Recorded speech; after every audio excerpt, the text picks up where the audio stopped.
Welcome to Exam Pool. Hello दोस्तों, exam pool में आपका स्वागत है। मैं आपका दोस्त सुशील। दोस्तों, आज का जो हमारा टॉपिक है टेट में पर्यावरण, टेट का पर्यावरण। ठीक है, जैसे कि जो पर्यावरण के टेट में, प्राइमरी टेट में जो 30 नंबर के पूछे जाते हैं क्वेश्चन, तो वही जो है हम आपको 30 नंबर की तैयारी करा रहे हैं। ठीक है, तो आपको इससे पहले हम एक वीडियो दे चुके हैं और हमारा दूसरा वीडियो पर्यावरण का, तो आप लोग इसको ध्यान से पढ़िए और इसको जो है नोट करिए और आप समझते जाइए। और इसमें से देखिए, इसमें जरूर आपको क्वेश्चन मिलेगा, इसमें से आपको जो है क्वेश्चन जरूर मिलेगा परीक्षा में। ठीक है, तो आप पढ़ने की तैयारी करिए। देखिए, जो पर्यावरण का जो सिलेबस है उसमें आपको भूगोल भी पढ़ना है और पर्यावरण भी पढ़ना है, और कुछ उसमें आप 2-3 साथ जो पूछे जा रहे हैं, ज्यादा करके क्वेश्चन जो है संविधान का भी पूछे जा रहे हैं, तो आपको संविधान भी पढ़ना है।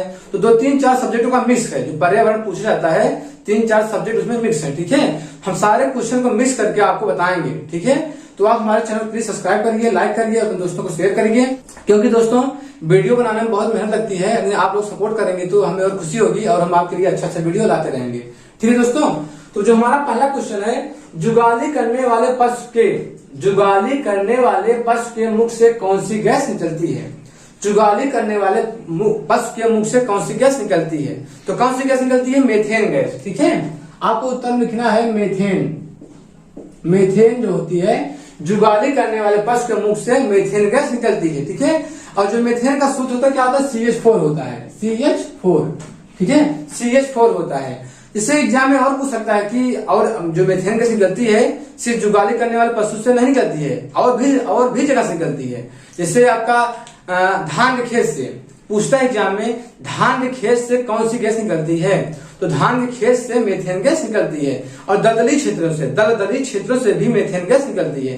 तो आपका कहां से देखो, मेथेन गैस जो होती है जुगाली करने वाले पशु के मुंह से निकलती है, दलदली क्षेत्रों से निकलती है और धान के खेत से निकलती है। ठीक है, धान के खेत से भी मेथेन गैस निकलती है। ठीक है, तो आपको ध्यान रखना है कि पहले आपको ये बताना चाहिए जुगाली किसे कहते हैं। ठीक है, जुगाली करने वाले पशु हैं क्या? ठीक है, जैसे जो पशु होते हैं खाना खाने के बाद चारा खा लेते हैं पशु, तब वो कहते हैं पागुर करते हैं। गांव की भाषा में कहते हैं पशु हमारे जो पागुर कर रहे हैं। ठीक है, तो अपना मुंह जो होता है डुलाते रहते हैं, खाना पचाते हैं, वो जो पागुर करते हैं उससे कहते हैं जुगाली। ठीक है, जब वो जुगाली करते हैं, खाना को पचाते हैं, तो उनके मुख से वही मेथेन गैस निकलती है। ठीक है, तो अगला प्रश्न है, भारत का प्रथम राष्ट्रीय उद्यान कौन है? जिम कॉर्बेट राष्ट्रीय उद्यान। जिम कॉर्बेट राष्ट्रीय उद्यान जो है भारत का प्रथम राष्ट्रीय उद्यान है। ठीक है, जिम कॉर्बेट राष्ट्रीय उद्यान, जिम कॉर्बेट राष्ट्रीय उद्यान।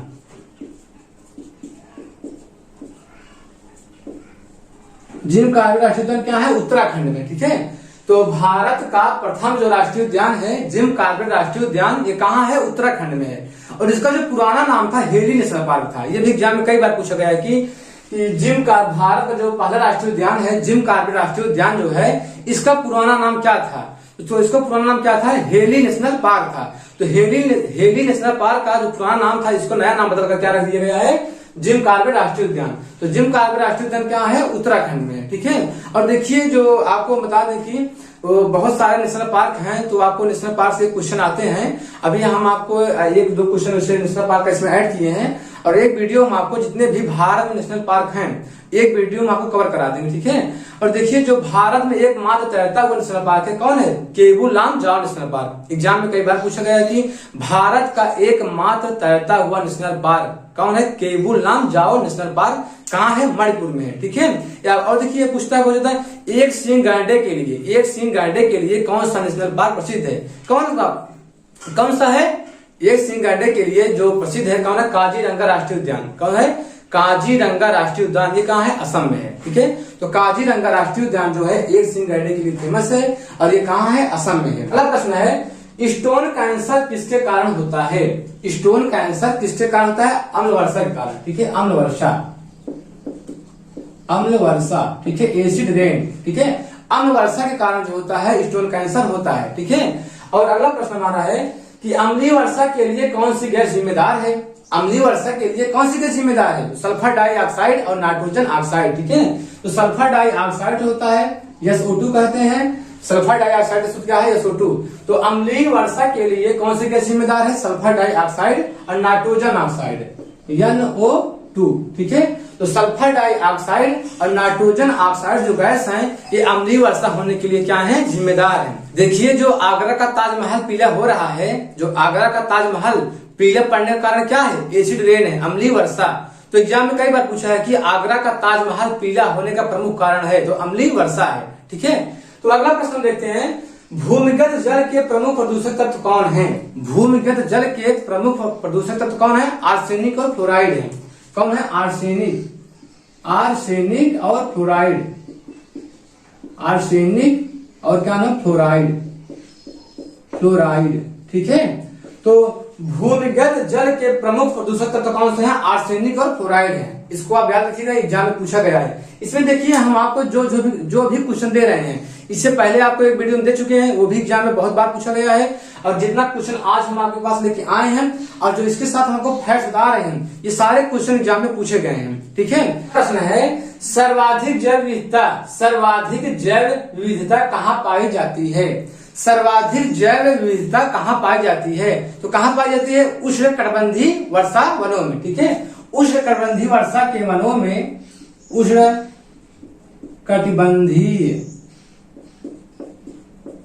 वर्षा वनों में, वर्षा के वनों में। ठीक है,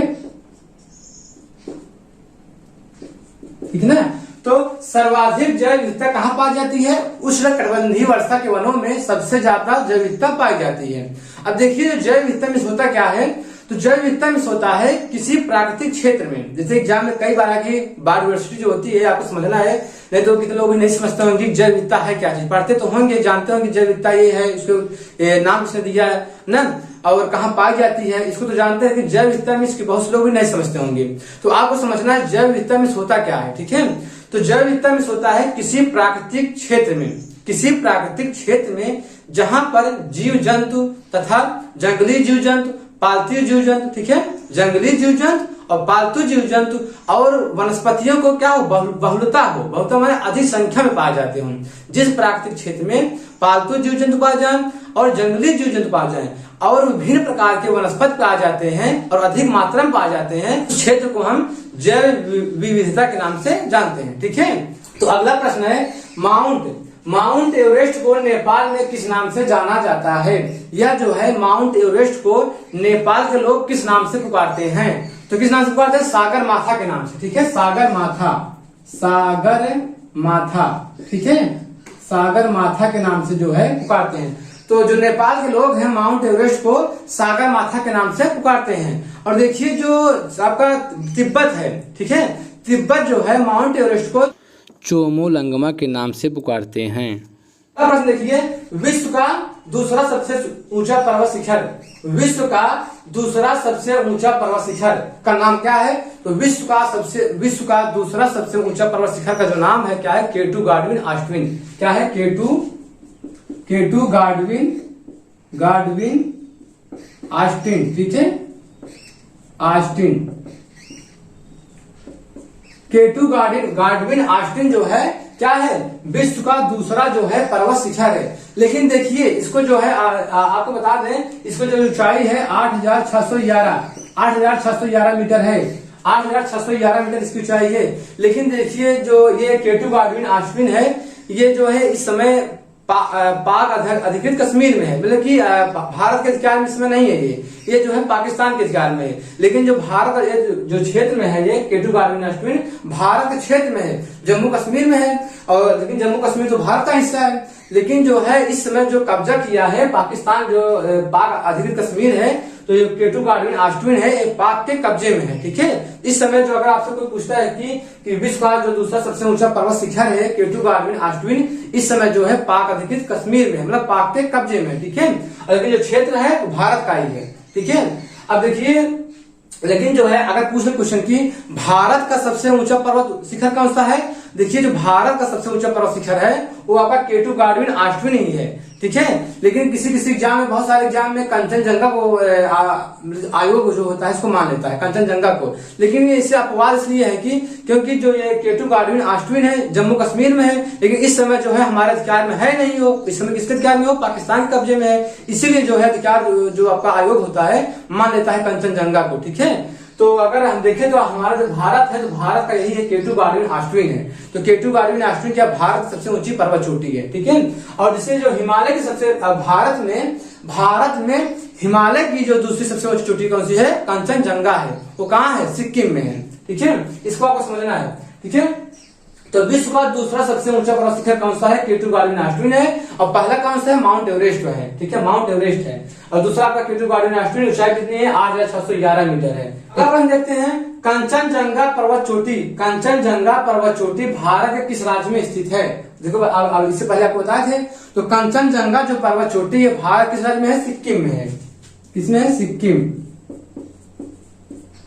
सिक्किम में, ठीक है। तो कंचनजंगा पर्वत चोटी भारत किस राज्य में है, सिक्किम राज्य में स्थित है, ठीक है। अब देखिए आपको बता दिए हैं, आपको इतना कंफ्यूज नहीं रहना चाहिए। तो भारत की सबसे ऊंची जो चोटी है केटू गार्डन ऑस्ट्रिन है। अब कहाँ है, पाक अधिकृत कश्मीर में है। और जो भारत में हिमालय की सबसे ऊंची चोटी है कंचनजंगा है, ठीक है। भारत में हिमालय की सबसे ऊंची चोटी कंचनजंगा है। कहाँ है, सिक्किम में है। ये क्वेश्चन पूछा गया एग्जाम में। और किस देश को कार्बन निगेटिव देश के रूप में जाना जाता है, किस देश को कार्बन निगेटिव देश के रूप में जाना जाता है, किसको जाना जाता है, भूटान को। भूटान आपका क्या है, कार्बन निगेटिव देश है। कार्बन निगेटिव देश में होता है कि वह देश जितना कार्बन उत्सर्जन कर रहा है उससे ज्यादा वो अवशोषित कर ले, पौधे लगाकर ना, उससे जो पौधे होते हैं उससे अवशोषित कर ले रहे हैं। इसी को हम कार्बन निगेटिव कहते हैं। कार्बन निगेटिव मतलब यही होता है कि कार्बन निगेटिव मतलब ये मत समझ लेना कि कार्बन वहां पर उत्सर्जन होता ही नहीं है। कार्बन निगेटिव देश का मतलब है कि वह देश जितना कार्बन उत्सर्जित कर रहा है उससे कहीं ज्यादा वहां के पेड़ पौधे क्या कर रहे हैं, उसको अवशोषित कर ले रहे हैं, ठीक है। इसीलिए उसको कार्बन निगेटिव देश कौन है, तो कार्बन निगेटिव देश जो है भूटान है, ठीक है। अगला प्रश्न है, पर्यावरण सुरक्षा अधिनियम कब बना। पर्यावरण सुरक्षा अधिनियम कब बना, 1986 में। 1986 में जो है पर्यावरण सुरक्षा अधिनियम बना। और आपका वन संरक्षण अधिनियम कब बना, तो वन संरक्षण अधिनियम आपका 1980 में बना, ठीक है। ये दोनों क्वेश्चन कई बार जो पूछे गए हैं। तो वन संरक्षण अधिनियम कब बना, 1980 में। और पर्यावरण सुरक्षा अधिनियम कब बना, 1986 में। अगला प्रश्न है, वन्य जीव सुरक्षा अधिनियम कब बना, तो आपका बना 1972 में। 1972 में, ठीक है। तीनों क्वेश्चन बहुत इंपॉर्टेंट है, ठीक है। ये तीनों क्वेश्चन बहुत इंपॉर्टेंट है और टेट में कई बार पूछा गया है। तो आप ध्यान रखना, तीनों क्वेश्चन बहुत अच्छे से याद कर लेना। और पहला क्वेश्चन देखो, पर्यावरण सुरक्षा अधिनियम कब बना, 1986 में। और वन संरक्षण अधिनियम कब बना, 1980 में। और आपका वन्य जीव सुरक्षा अधिनियम कब बना, 1972 में, ठीक है। अगला प्रश्न है, भारत का पहला तितली पार्क का क्या नाम है। तो भारत का जो पहला तितली पार्क का नाम है बन्नेरु घट्टा राष्ट्रीय उद्यान, कर्नाटक बंगलुरु में है, ठीक है। तो भारत का जो पहला तितली पार्क है बन्नेरु घट्टा राष्ट्रीय उद्यान, कर्नाटक बंगलुरु में, ठीक है। ठीक है दोस्तों, हमारा टॉपिक कंप्लीट हुआ। तो आज के लिए इतना ही। हम आपसे मिलेंगे नेक्स्ट वीडियो में, लेकिन आप हमारे वीडियो को जरूर शेयर करिए और लाइक करिए, ठीक है दोस्तों। और कमेंट करके बताइए कि वीडियो को कैसा लगा।